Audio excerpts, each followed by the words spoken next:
नमस्कार, जय श्री राम। राज की बात में आपका स्वागत है।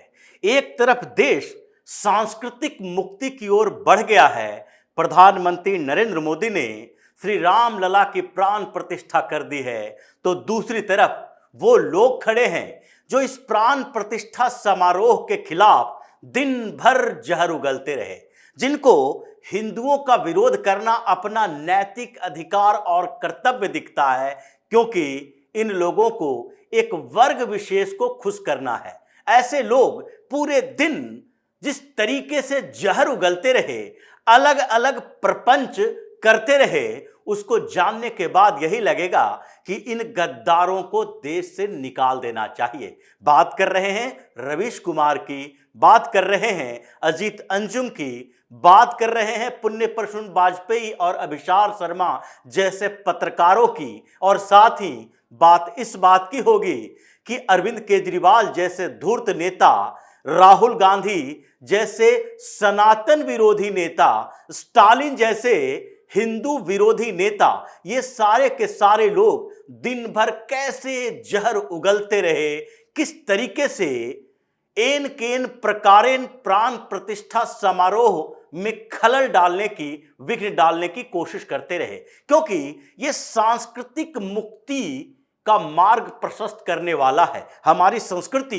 राम से शुरू होती है, राम पे खत्म होती है। हमारी जिंदगी राम से शुरू होती है, राम पे खत्म होती है। बच्चे का जन्म होता है तब भी राम राम ही कहते हैं, और जब हम अवसान लेते हैं, यहां से मुक्ति पाते हैं, तब भी राम नाम सत्य ही कहा जाता है। मतलब राम सिर्फ और सिर्फ हमारे लिए ईश्वर नहीं है, सांस्कृतिक वाहन है, संस्कृति के दूत हैं, हमारे जीवन को प्रभावित करने वाले, हर मोड़ पर प्रभावित करने वाले वो ईश्वर हैं जो हमारे तन मन में बसे हुए हैं, एक एक कण में बसे हुए हैं। लेकिन जब भव्य राम मंदिर के बारे में प्रधानमंत्री नरेंद्र मोदी ने पहले बताया, रामलला के प्राण प्रतिष्ठा का भव्य आयोजन किया जा रहा था, तो इन लोगों को चिढ़ तो लगना ही है। और इसीलिए आप देखिए रवीश कुमार को, इसने क्या शुरू कर दिया है कि क्या ये धर्मतंत्र बन रहा है, क्योंकि उसने इसके ऊपर एक प्रोग्राम किया, और प्रोग्राम कैसे चतुराई से इन लोगों ने इंडिकेट किया, संकेत दिया और लोगों को भ्रमित करने की कोशिश की। ये देखिए कि एक बच्चा जो भगवा ध्वज लेकर आगे बढ़ रहा है, भगवान श्री राम के नारे लगा रहा है, उसको ये कहता है कि भविष्य जो बच्चों का है उसके साथ खिलवाड़ हो रहा है। ये देश लोकतंत्र नहीं रहा बल्कि धर्मतंत्र बन गया है। क्या रवीश कुमार को धर्मतंत्र की व्याख्या पता है? ये सिर्फ और सिर्फ सिलेक्टिव तरीके से एक भगवा लेकर चलने वाले बच्चे के भविष्य के बारे में चिंता करेगा, लेकिन आज तक किसी ने यह देखा कि बच्चे के भविष्य के सवाल पर रवीश कुमार ने एक रिपोर्ट डाली, और जिसमें कहा गया कि देखिए ये मदरसों में जो लाखों बच्चे पढ़ते हैं, इसका भविष्य क्या है? क्या ये कुरान हदीस रट रटाकर पढ़ाई करके क्या ये किसी तरह की जॉब नौकरी ले सकता है? अभी मदरसे में पढ़ने वाले जो आलिम फाजिल की डिग्री लेने वाले बच्चे हैं, जो बड़े हो गए और उन्होंने जब रोजगार की शुरुआत की तो जॉब तो कहीं नहीं मिली, आज वही किसी मैकेनिक के दुकान पर काम कर रहा है। बहुत सारे लोग जो प्लम्बर का काम, मैकेनिक का काम, राजमिस्त्री का काम करने वाले हैं, और जब उनसे बातचीत की जाती है तो कहते हैं हम तो मदरसा के बोर्ड में पढ़े थे और आलिम हैं, हम फाजिल हैं। मतलब वो ग्रेजुएशन के लेवल की डिग्री लिए हुए हैं, लेकिन नौकरी नहीं मिलेगी, और वो लोग छोटे मोटे रोजगार कर रहे हैं, काम कर रहे हैं, फिर भी उनका भ्रम नहीं टूट रहा कि अपने बच्चे को मदरसों में ही भेजेंगे। लेकिन रवीश कुमार कभी भी इसके ऊपर रिपोर्ट नहीं करेगा कि कैसे मदरसों में बच्चों का इस्तेमाल किया जा रहा है धर्म के लिए। ये धर्म की पढ़ाई जो कराई जा रही है मदरसों में, उसके कारण बच्चों का भविष्य बर्बाद हो रहा है। लेकिन इसे एक वो बच्चा दिख जाएगा जो कि भगवा झंडा लिए हुए भगवान श्री राम का नारा लगा रहा है, वो दिख जाएगा, क्योंकि इन्हें विरोध किसका करना है कि इस हिंदुस्तान के अंदर जो सेकुलरिज्म का बोझ सालों से डाले हुए था हिंदुओं के कंधे पर, उस कंधे पर अगर भगवा ध्वज दिख गया तो फिर इन लोगों को लगेगा कि सेकुलरिज्म खतरे में है और फिर इस्लाम खतरे में, ईसाई खतरे में दिखाई पड़ने लगता है। हिंदू इतने सालों तक खतरे में रही, इससे इनको कोई दिक्कत नहीं है। जब हमारी सांस्कृतिक मुक्ति की तरफ हम बढ़े, सत्ता का संबल हमें मिला, तो इन लोगों को समस्या होने लगी। दूसरी तरफ ऐसे ही एक पत्रकार है अजीत अंजुम, उसको भी देखिए, इन दिनों पगलाया हुआ है और क्या कर रहा है, सांडों की समस्या पर खबरें कर रहा है कि ये जो आवारा पशुओं की समस्या है पूरे उत्तर प्रदेश में, उसके ऊपर मोदी योगी ध्यान नहीं दे रहे। किसान बड़ा परेशान है, ऐसे कि पहले यह आवारा पशुओं की समस्या कभी हुई ही नहीं थी। ये समस्या तब शुरू हुई जबकि स्ट्रिक्टली गोवंश के पशुओं की हत्या पर प्रतिबंध लगाया गया। स्ट्रिक्टली की बात इसलिए की जाती है कि पहले की सरकारें केवल नियम बना देती थी, उसका पालन नहीं करती थी। उत्तर प्रदेश में योगी की सरकार ने नियम कानून भी बनाया और उसका सख्ती से पालन भी करवाया। तो ये चिल्ला चिल्ला कर कहता दिखाई पड़ेगा, देखिए ये जो गौ माता कहते हैं, इन लोगों के माध्यम से कहा जाता है, गौ की रक्षा करने की बात कही जाती है।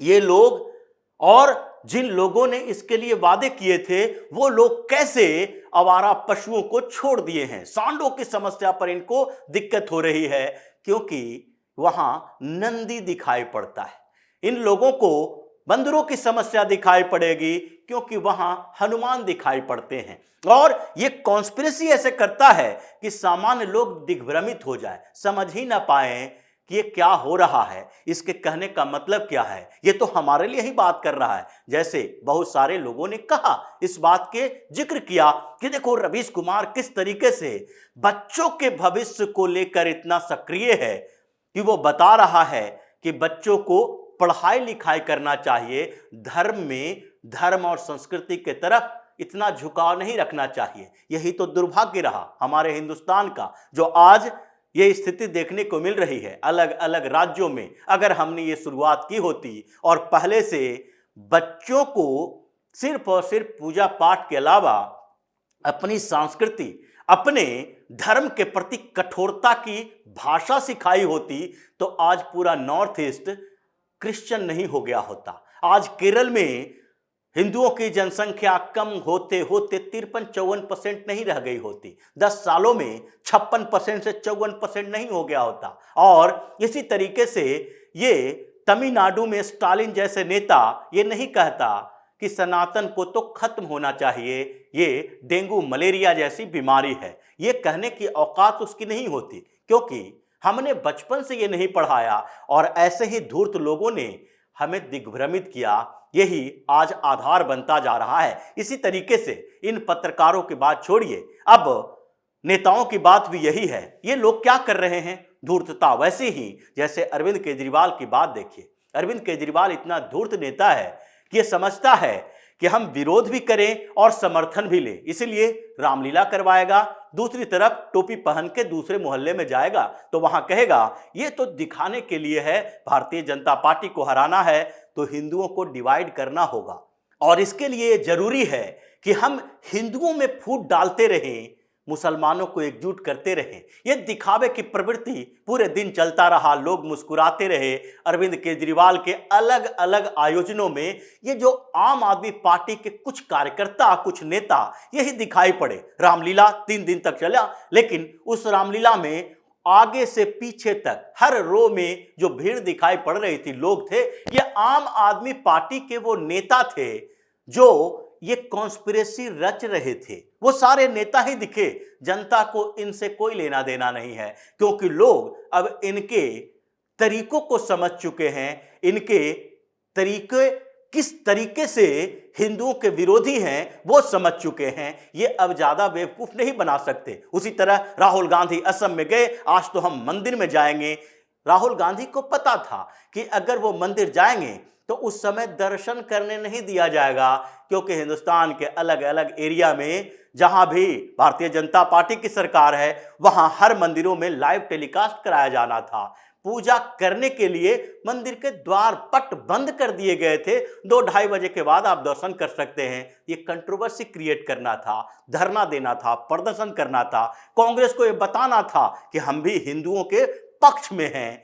ये सारे लोग दिन भर यही जहर उगलते रहे कि अयोध्या में जो भगवान राम का प्राण प्रतिष्ठा हो रहा है वो किसी तरीके से डाइवर्ट हो जाए, लोगों तक नहीं पहुंचे। जो विरोधी हैं वो विरोध करते रहे, जो समर्थक हैं वो कंफ्यूज हो जाए कि भारतीय जनता पार्टी हाईजैक कर रही है। और इसलिए ये लोग सारा दिन इसी तरीके का जहर उगलते रहे और लोग सोशल मीडिया पर इन्हें गालियां बकते रहे।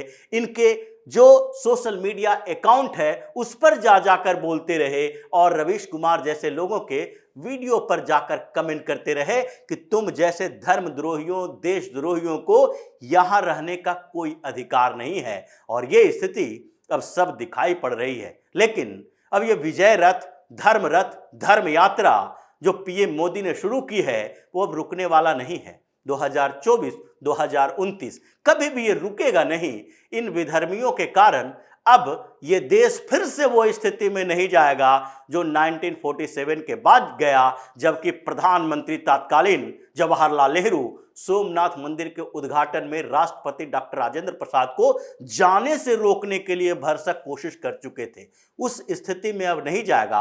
अब होगा वही जो हिंदुस्तान में होना चाहिए, राम राज्य में होना चाहिए। तो इसी तरह की खबरों के साथ फिर से हाजिर होंगे। तब तक के लिए बन रहिए हमारे साथ और देते रहिए हमें सहयोग ताकि इसी तरह की खबर हम आपके लाते रहे। धन्यवाद।